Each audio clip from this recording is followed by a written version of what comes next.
So we have been seeing the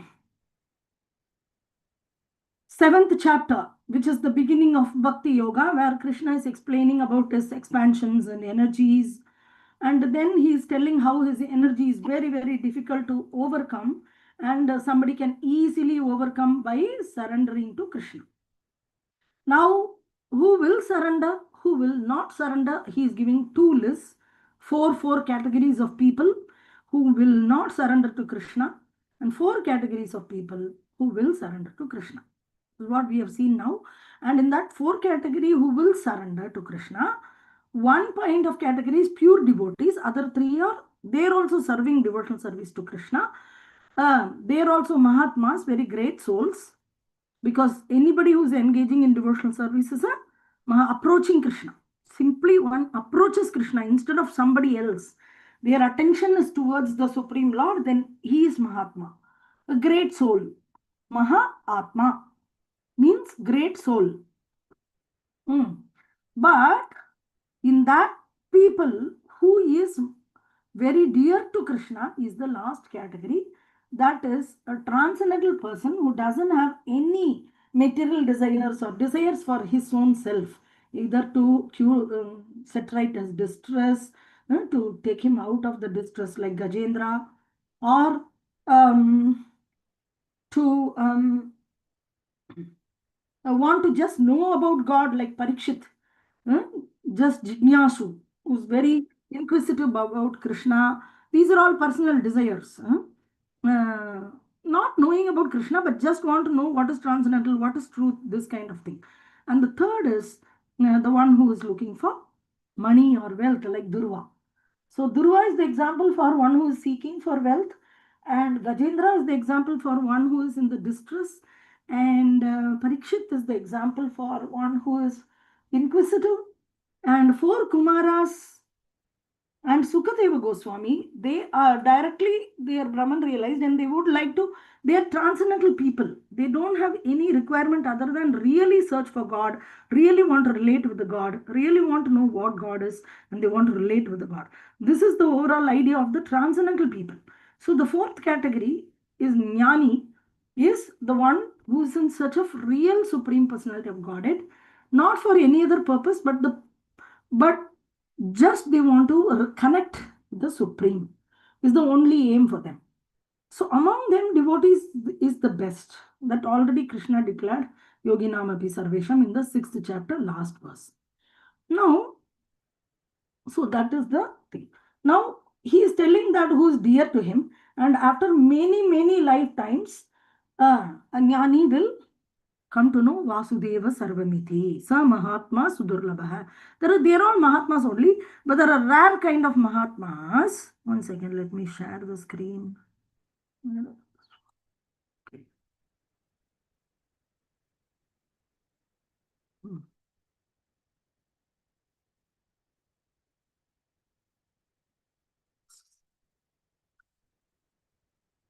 So all the four people who are approaching Krishna are Mahatmas, but there is a rare Mahatma who will attain, who will understand Vasudeva Sarvamiti after many lifetimes of such practice. So after this, he is telling who will, there are two categories, very bad people who will not, Duskriti, who will not surrender to him, and Sukriti who will surrender. That topic is over, but he is going to tell about another people when they have this distress or money problem or whatever it is, they are not approaching Krishna but approaching somebody else. So that comes here from text 23 onwards, 23, 24, sorry, 21, 22, 23. The 20 is Yogin, this Bahunam Janmanamante Jnanavantan Prabhatyate Vasudeva Sarvamiti. Sa Mahatmas Durlava, 19th verse. 19th, already we have seen. Now 20 onwards, 20 to 24, this 5 slokas, 4 slokas. Okay, impersonalism comes later. First, materialistic desire people who will, instead of approaching Krishna, they approach a middleman. This middleman thing is like bribing. Prabhupada is mentioning, is like bribing the authority. Like, for example, a system is set by the government. But instead of going through a proper channel, you're approaching some authority who's your friend and you're asking them to make a favor for you, or you approaching somebody to do something against the thing to make your job done quickly, you're bribing them. Same way, the demigods are providing what Krishna is giving. Demigod individually doesn't have anything. Krishna is the creator, maintainer, and the sustainer as well as the destroyer. So he owns everything here, and everything is supplied by him, even via demigods. So demigods are via medium. They are they are not the source. So sometimes you can see religious people when they have distress, they have money problem, they have health problem, any issues, they have any inquiry, they go to demigod and ask for that. And the demigods cannot provide anything independently. They can provide because Krishna is only providing and they are providing it back.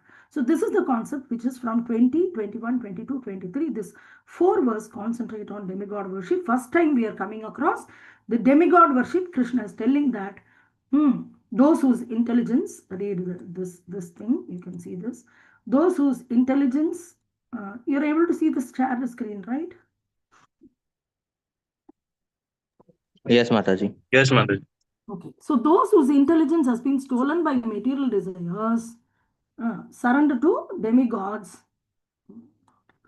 surrender unto demigods, and follow the particular rules and regulations of worship according to their own nature.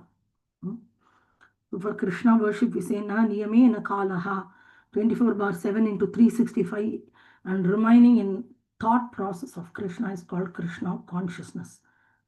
24 hours, 7 days, and 365 days a year means Nityam, every time. Always be conscious of Krishna. Always remember Krishna. Never forget Krishna. That is the concept.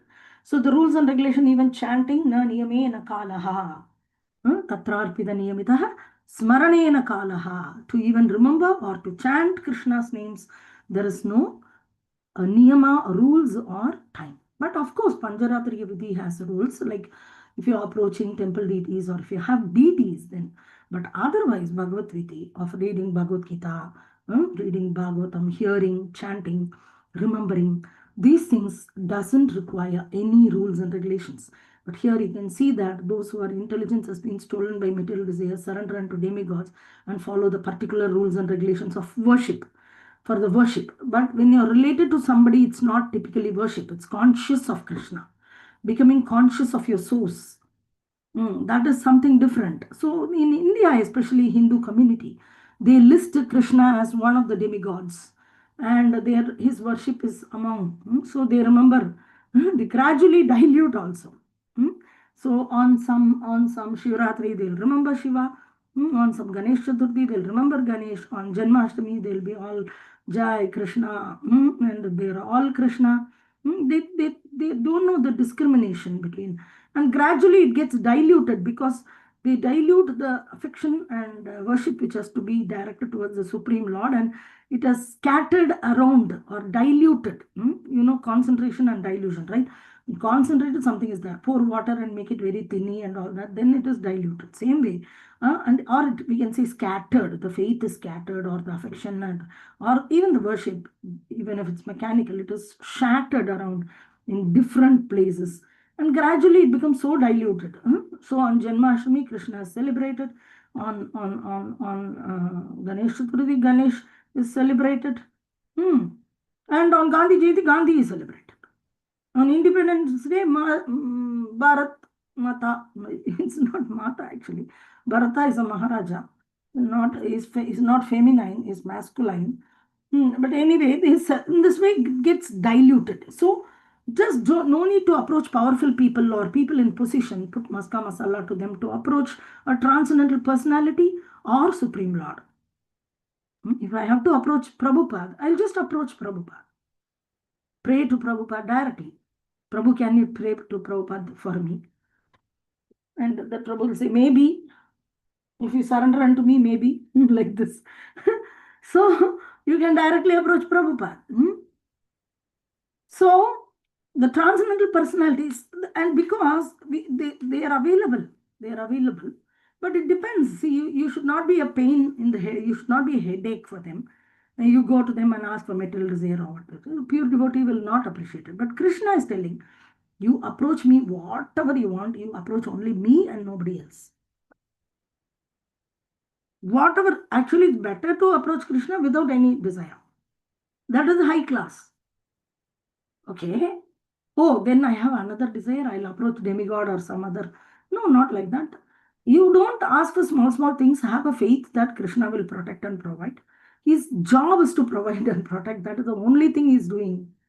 Suridam sarvabhutanam nyatva shanti mruchati. I am take caring. I'm carrying. I'm carrying. Yogakshemam vahanyaham. I'm providing and protecting. So no need to go remind me of my job. You need not go and remind Krishna of his job. Provide me this, protect me this, provide me this. So you need not remind his job. He is conscious of all living entity. He can do it. He's just doing it already. With your agenda, with your small vision, you get trapped when you put your own agenda for your own protection and your own sustenance. Okay, so I mean, everybody, so here, those whose intelligence has been stolen by material desires, surrender unto demigods. So who will go to demigod is the intelligence has been stolen. Already we saw Maya Apakrita Jnana. So Maya has stolen, earlier we saw Dushkriti. These people are less intelligent. They are foolish people, demigod worshippers. They are not Dushkriti. They are not Sukriti. Because their intelligence is also stolen, but by material desire, kama. Maya apakrita jnana, kama apakrita jnana. So this kama apakrita jnana people will go to demigods. Desire means in kama in Sanskrit. So, and surrender unto demigods. Follow the particular rules and regulation of worship according to their own nature.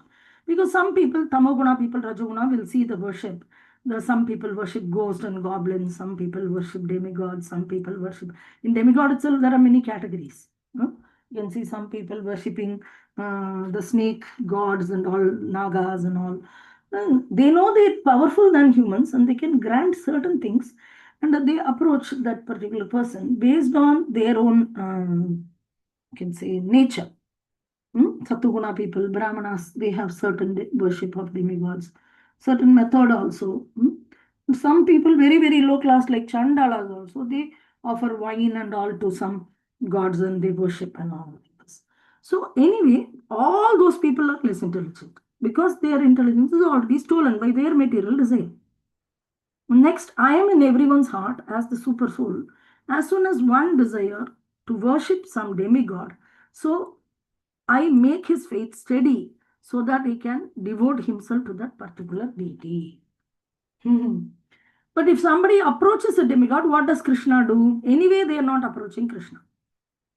So Krishna is not only allowing them, but at least they are approaching someone instead of they trying to solve it by themselves and getting it into a bigger mess. So they are considered a little better. So of course they are less intelligent. So Krishna, what he does, he makes their faith steady. So endowed with such faith, he endeavors to worship particular demigod and obtains his desire. But in actuality, these benefits. So what he does, how his faith increases, he goes to some demigod, he prays. With the faith which is given by the Lord in the heart, the same person's heart, Lord is sitting. And he's increasing that faith. And then they approach the demigod. The demigod will get it from Krishna and they'll give it. The demigod doesn't have anything in disposal. For example, if there's a cashier in a bank, and he say that, oh, yeah, cashier, you're my friend, you give me some money. How can he give? He can personally give from his salary, but he cannot give from the bank's treasury. So, they are going to get it from Krishna only and give even if you ask. Any, not just money alone. Anything they are going to give, they don't have anything on their own. they get it. And so, but actually the benefits are bestowed by me alone. So Krishna is telling here very clearly, I give to demigod, and the demigod take it and give it to you, and then you think the demigod is giving you, demigod is solving the issues.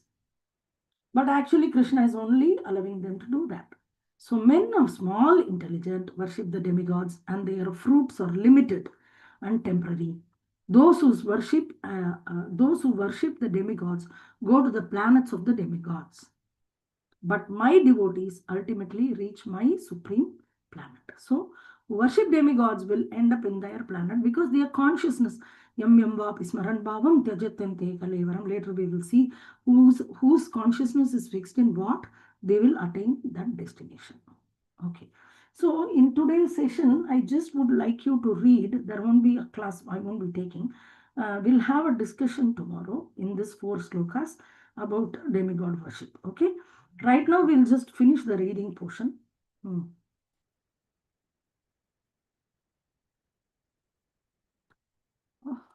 is happening?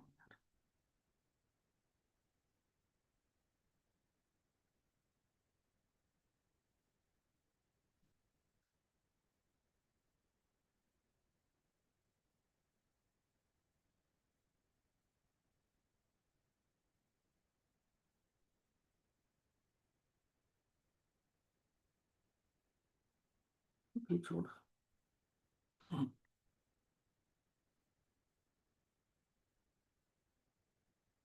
Okay, repeat after me. Bhagavad Gita 7.20. कामैस्तैस्तैर्हृतज्ञाना कामैस्तैस्तैर्हृतज्ञाना कामैस्तैर्हृतज्ञाना प्रपद्यन्ते अन्यदेवता प्रपद्यन्ते अन्यदेवता अन्यदेवता तं तं नियमम् आस्ताय तं तं तं तं नियमम् नियममास्ताय आस्ताय प्रकृत्या नियता स्वया. प्रकृत्या प्रकृत्या नियता स्वया. स्वया. Translation: those whose intelligence has been stolen by material desires surrender unto demigods and follow the particular rules and regulations of worship according to their own nature. Read the purport. Sorry. Those who are freed from all material contaminations surrender unto the Supreme Lord and engage in His devotional service. As long as the material contamination is not completely washed off, they are by nature non-devotees. But even those who have material desires and who resort to the Supreme Lord are not so much attracted by external nature. Because of approaching the right goal, they soon become free from all material lust.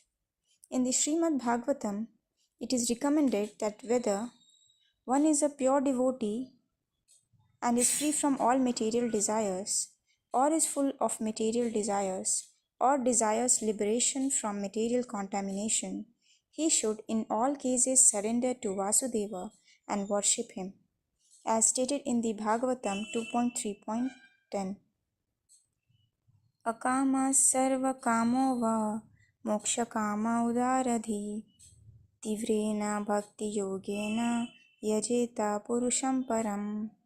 Less intelligent people who have lost their spiritual sense take shelter of demigods for immediate fulfillment of material desires. Generally, such people do not go to the Supreme Personality of Godhead because they are in the lower modes of nature, ignorance and passion, and therefore worship various demigods, following the rules and regulations of worship. They are satisfied. The worshippers of demigods are motivated by small desires and do not know how to reach the supreme goal. But a devotee of the Supreme Lord is not misguided, because in Vedic literature there are recommendations for worshipping different gods for different purposes. Example, a diseased man is recommended to worship the sun. Those who are not devotees of the Lord think that for certain purposes demigods are better than the Supreme Lord.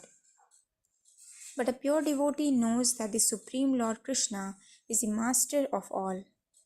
In the Chaitanya Charitamrita, Adi 5.142, it is said, Ekale Ishvara Krishna, Ara Sabha Bhritya. Only the Supreme Personality of Godhead, Krishna, is master and all others are servants. Therefore, A pure devotee never goes to demigods for satisfaction of his material needs. He depends on the Supreme Lord, and the pure devotee is satisfied with whatever he gives. Om Tat Sat. Thank you very much. So it's very, very obvious and simple purport. We understand it very clearly. Anyway, we'll have a discussion tomorrow. This entire section. Okay, 721.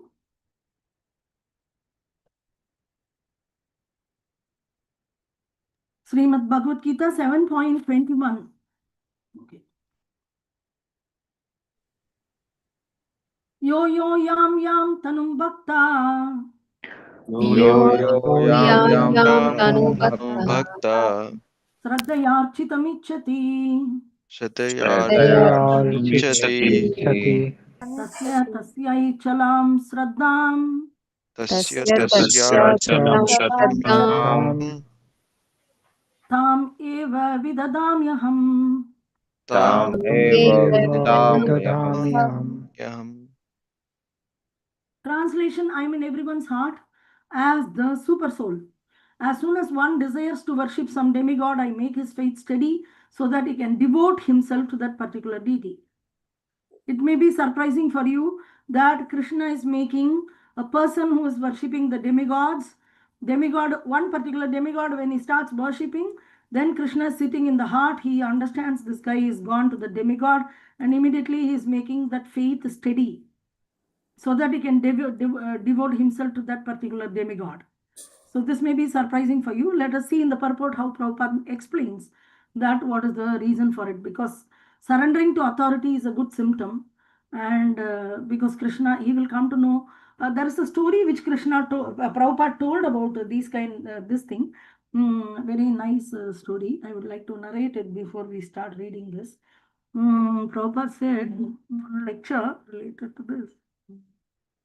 Yeah, there was a person. Okay, so this boy, he saw that he very much respected his father and all, and he was thinking the father is the top authority. And one day the guru came, so the father offered obeisances, washed the feet and all, they served. Then he asked his father, then he said, Guru is the one who's guiding me, he's superior to me.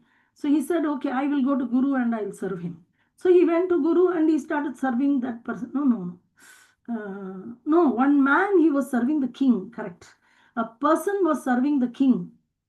And when serving the king, he thought the king is the topmost authority because whatever the king says, everything happens. He was a young boy, so he started serving the king and he thought king is all in all. So one day when Guru came, the king offered obeisances, and he asked, why you are offering obeisances to this person and worshipping him? He said that no, he is very superior to me. He is the one who guiding me in spiritual life. So he is superior. So he went. So this person said, no, I will serve that person only. And he went with that guru. The guru is sitting in the forest and he is worshipping so much like this. And the guru or a sadhu, let us assume is a sadhu. And then, so he is asking, this boy started asking, I thought you are the top authority, but you are worshipping somebody. So whom are you worshipping? Then he said that Krishna, Supreme Personality of Godhead. Then this boy asked, oh, okay. So he was serving. Then the guru said, actually, you thought that I am better than king and you came to serve me. Actually, there is another person who is better than everybody, the Supreme Personality of Godhead. So you serve him. So the boy started serving Supreme Lord. Then he asked, is there anybody whom Supreme Lord is reporting? No. So everybody has to report to some authority except Krishna. The Krishna need not report to anybody. So he's the topmost authority. So even if you choose a master, you choose rightly. So the Guru has chosen Krishna and he is also asking you to choose Krishna. So the worshipable Lord is always Krishna. So this is the primary thing which we need to understand. So here, worshipping, instead of just staying without worshipping, at least he went to king. And because from the king, he understood Guru is better. And from Guru, he understood Krishna worship is important. And he engaged in Krishna worship. So overall, some authority one has to surrender rather than being independently. He'll get lost in this material world. So that is what is that. So Krishna is making that faith steady on the demigods also. So let us see the puppet. Read the puppet. God has given God has independence to everyone. Therefore, if a person desires to have material enjoyment and wants very sincerely to have such facilities from the material demigods, the Supreme Lord, as super soul in everyone's heart, understands and gives facilities to such persons. As the Supreme Father of all living entities, he does not interfere with their independence, but gives all facilities so that they can fulfill their material desires. Some may ask why the all powerful God gives facilities to the living entities for enjoying this material world and so them all lets them fall into the trap of the illusory energy. The answer is that if the Supreme Lord as Super Soul does not give such facilities, then there is no meaning to independence. Therefore, it gives everyone full independence, whatever one likes. But his ultimate instruction we find in the Bhagavad Gita. One should give up all other engagements and fully surrender unto him. That will make man happy. Both the living entity and the demigods are subordinate to the will of the Supreme Personality of Godhead. Therefore, the living entity cannot worship the demigod by his own desire, nor can the demigod bestow any benediction without the supreme will. As it is said, not a blade of grass moves without the will of the Supreme Personality of Godhead. Generally, persons who are distressed in the material world go to the demigods, as they are advised in the Vedic literature. A person wanting some particular thing may worship such and such a demigod. For example, a diseased person is recommended to worship the sun god. A person wanting education may worship the goddess of learning, Saraswati, and a person wanting a beautiful wife may worship the goddess Uma, the wife of Lord Shiva. In this way, there are recommendations in the Shastras, Vedic scriptures, for different modes of worship of different demigods. And because a particular living entity wants to enjoy a particular material facility, the Lord inspires him with a strong desire to achieve that benediction from that particular demigod. And so he successfully receives a particular type of demigod he receives the benediction. The particular mode of the devotional attitude of the living entity toward a particular type of demigod is also arranged by the Supreme Lord. The demigods cannot infuse the living entities with such an affinity, but because he is the Supreme Lord or the Super Soul who is present in the hearts of all living entities, Krishna gives impetus to man to worship certain demigods. The demigods are actually different parts of the universal body of the Supreme Lord. Therefore, they have no independence. In the Vedic literature, it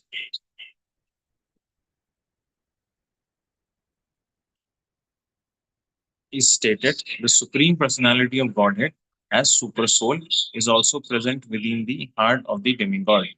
Therefore, he arranges through the demigod to fulfill the desire of the living entity. But both the demigod and the living entity are dependent on the supreme will. They are not independent. Hari Bol, Hare Krishna. We'll read the next verse. Read the next verse. 7.22. Please repeat. Sataya Shraddhaya Yuktas. Sataya Sataya Shraddhaya Yuktas Tasya Tasya Aradhanam Mihate. Tasya Aradhanam Aradhanam Mihate Mihate Labate cha tata kamam. Labate Tata Kamam Mayaiva vihitan hitan. Mayeva Vivitan Hitan. Translation: endowed with such a faith, he endeavors to worship a particular demigod and obtains his desire. But in actuality, these benefits are bestowed by me alone. Okay. So actually, because the Krishna is increasing their faith, the person tries to worship the demigod, and then he gets his desire fulfilled. Actually, the benefit is given by Krishna only. Okay, read the puppet. The demigods cannot award benediction to their devotees without the permission of the Supreme Lord. The living entity may forget that everything is the property of the Supreme Lord, but the demigods do not forget. So the worship of demigods and achievement of desired results are due not to the demigods but to the Supreme Personality of Godhead by arrangement. The less intelligent living entity does not know this, and therefore he foolishly goes to the demigods for some benefit. But the pure devotee, when in need of something, prays only to the Supreme Lord. Asking for material benefit, however, is not a sign of a pure devotee. A living entity goes to the demigods usually because he is mad to fulfill his lust. This happens when something undue is desired by a living entity and the Lord himself does not fulfill the desire. Uh, Mataji, please scroll up. In the Chaitanya Charitamrita, it is said that one who worships the Supreme Lord and at the same time desires material enjoyment is contradictory in his desires.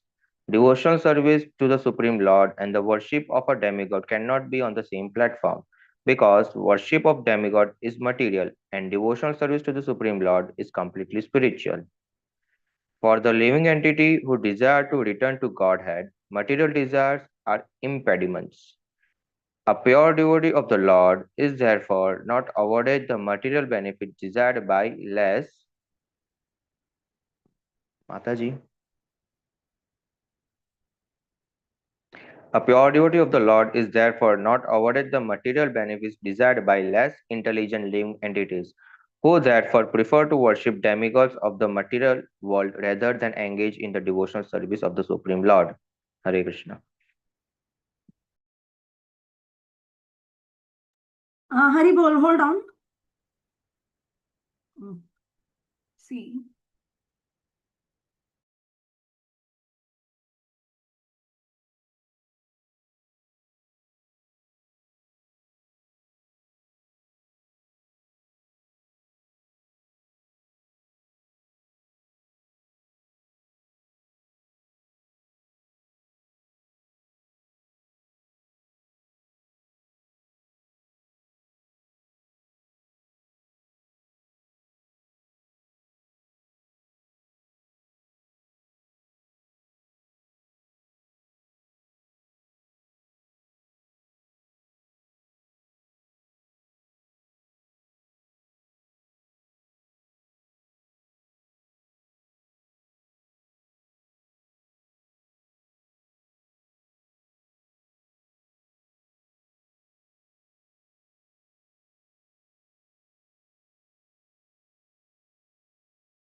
Okay, Haribol, Hare Krishna. 7.23. This is also very important verse. I don't know whether it's a memory verse or something. Repeat after me. Antavantu phalam tesham Antavantu Antavantu phalam तो phalam फलं tesham tesham तेषां tadbhavati alpamedasham tadbhavati tadbhavati alpamedasham alpamedasham अल्पमेधसां devan deva yajo yanti devan devan devayajo devayajo yanti yanti madbhakta yanti mamapi. madbhaktaya madbhakta yanti imamapi. mamapi. मामपि Translation: men of small intelligence worship the demigods, and their fruits are limited and temporary. Those who worship the demigods go to the planet of demigods, but my devotees ultimately reach my supreme planet. So here, Antavantu phalam tesham. Phalam means they are expecting result of the material desire. The Alpa Medasham means Alpa means little bit, Medasham means intelligence. Less intelligent people. Hmm? So what they do Yajo. Yajo means is also worship. Devan Deva. So they worship the Devatas. Devatas will go to their place. Those who worship Devas will go to their place.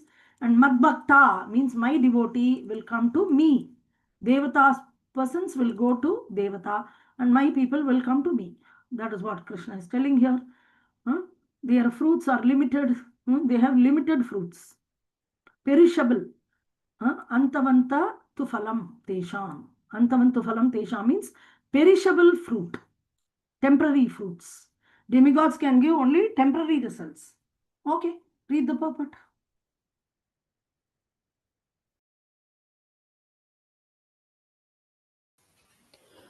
Some commentators on the Bhagavad Gita say that one who worships a demigod can reach the Supreme Lord. But here it is clearly stated that the worshippers of demigods go to the different planetary systems where various demigods are situated. Such, just as a worshipper of the sun achieves the sun, or a worshipper of the demigod of the moon achieves the moon. Similarly, if anyone wants to worship a demigod like Indra, he can attain that particular god's planet. It is not that everyone, regardless of whatever demigod is worshipped, will reach the supreme personality of Godhead. That is denied here. For it is clearly stated that the worshippers of demigods go to different planets in the material world, but the devotee of the Supreme Lord goes directly to the supreme planet of the personality of Godhead. Here, the point may be raised that if the demigods are different parts of the body of the Supreme Lord, then the same end should be achieved by worshipping them. However, worshippers of the demigods are less intelligent because they don't know to what part of the body food must be supplied. Some of them are so foolish that they claim that there are many parts and many ways to supply food. This isn't very sanguine.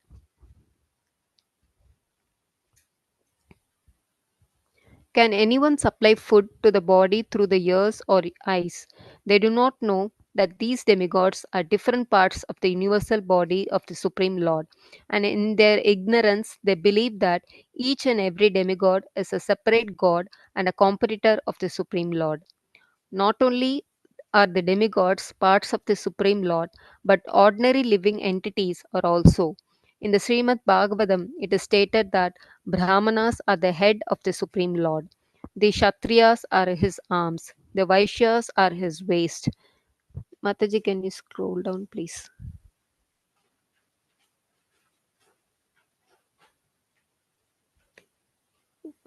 Mataji, one sentence up, his waist. His waist, the Shudras, are his legs, and all serve different functions. Regardless of the situation, if one knows that both the demigods and he himself are part and parcel of the Supreme Lord, his knowledge is perfect. But if he does not understand this, he achieves different planets where the demigods reside. This is not the same destination the devotee reaches. The results achieved by the demigods' benedictions are perishable because within this material world, the planets, the demigods and their worshippers are all perishable. Therefore, it is clearly stated in this verse that all results achieved by worshipping demigods are perishable, and therefore such worship is performed by the less intelligent. Mataji, can you scroll down? By the less intelligent living entity, because the pure devotee engaged in Krishna consciousness in devotional service of the Supreme Lord achieves eternal blissful existence that is full of knowledge. His achievements and those of the common worshipper of the demigods are different. The Supreme Lord is unlimited. His favor is unlimited. His mercy is unlimited. Therefore, the mercy of the Supreme Lord upon his pure devotees is unlimited. Hare Krishna Mataji.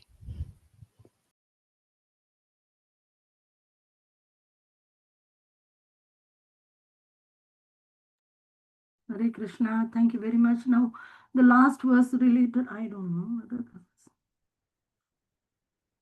No. Okay, this is about impersonalism. That's also another less intelligent kind of people are also impersonalist. Okay, so now,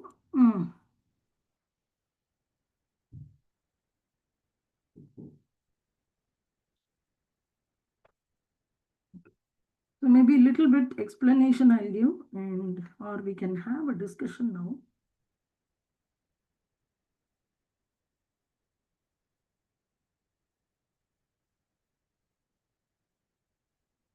Okay, let us go back to 20, 21, 22, 23. Okay, I'll put the question in the group. Starting from 20 to 23. Okay, you need to list down the reasons for not worshipping demigod. One need not worship demigod. Okay. Second, what is the difference between worshipping Krishna and worshipping demigods? The third is why Krishna is increasing the faith of a person who's worshipping a demigod. Okay, 3 questions. One is I'll type right now itself in the chat or in the WhatsApp. I can type.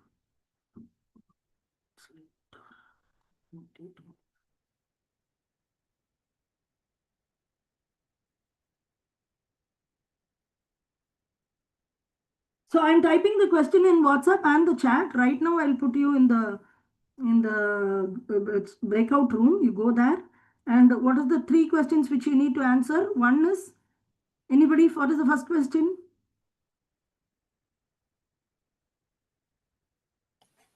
Come on, yaar.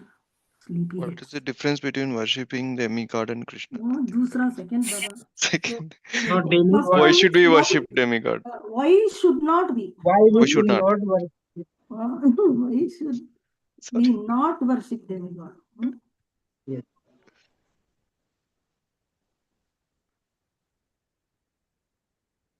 Yeah, or we can say how it is less intelligent.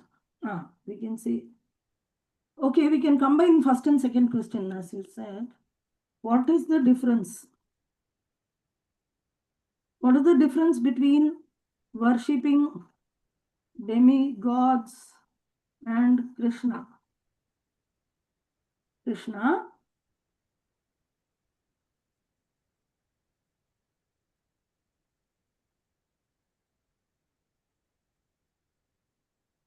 so why should one not worship demigods? Second, why is Krishna increasing the faith on demigod when someone approaches demigod? So I'll do one thing. 2 and 3.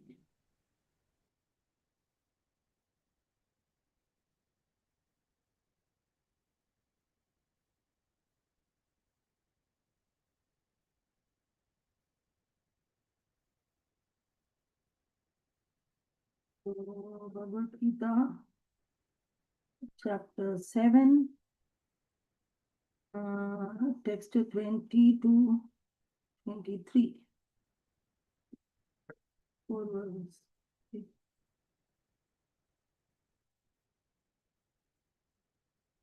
When you go inside, the chat is accessible, right? When from inside the breakout room, the chat is accessible, right?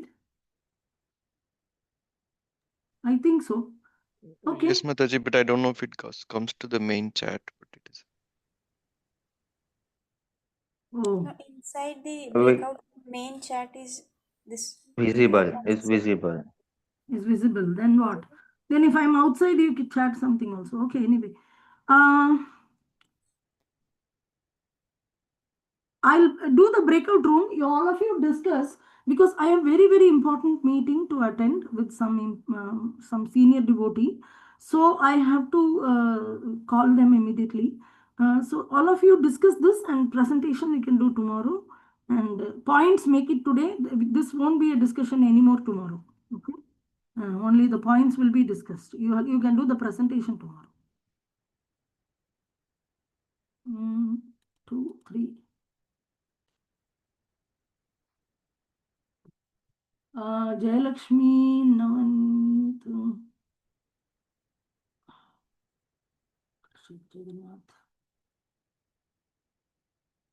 Jayalakshmi is in two groups. Why? You're logged in two devices, Jayalakshmi. Mataji, I don't know. The window got closed, so I logged in again. Okay, I'll I'll do check one out thing. Mataji. First room is Navaneet, Om Govindarai, and Sumeda. The second is Ayan Mandal, Disha, and Jayalakshmi, and Preeti Rupini. And room 3 is Abhiram Mangal, Akarshak Prabhu, and Jagannath Jeevapalak Prabhu. I really expect a very excellent presentation for this. Take down the complete notes, each one of you, in a very good manner, and tomorrow present it very nicely. Okay. Uh,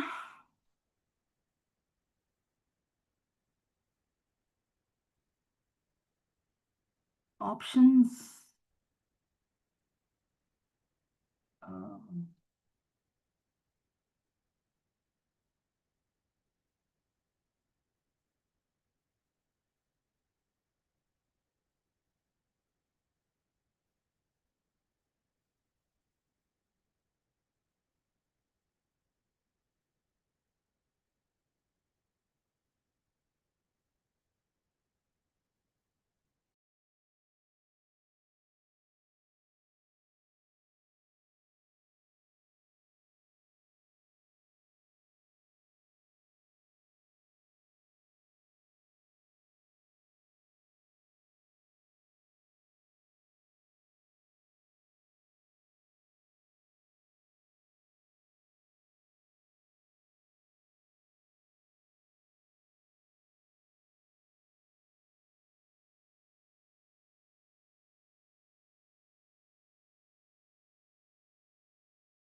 Haribol?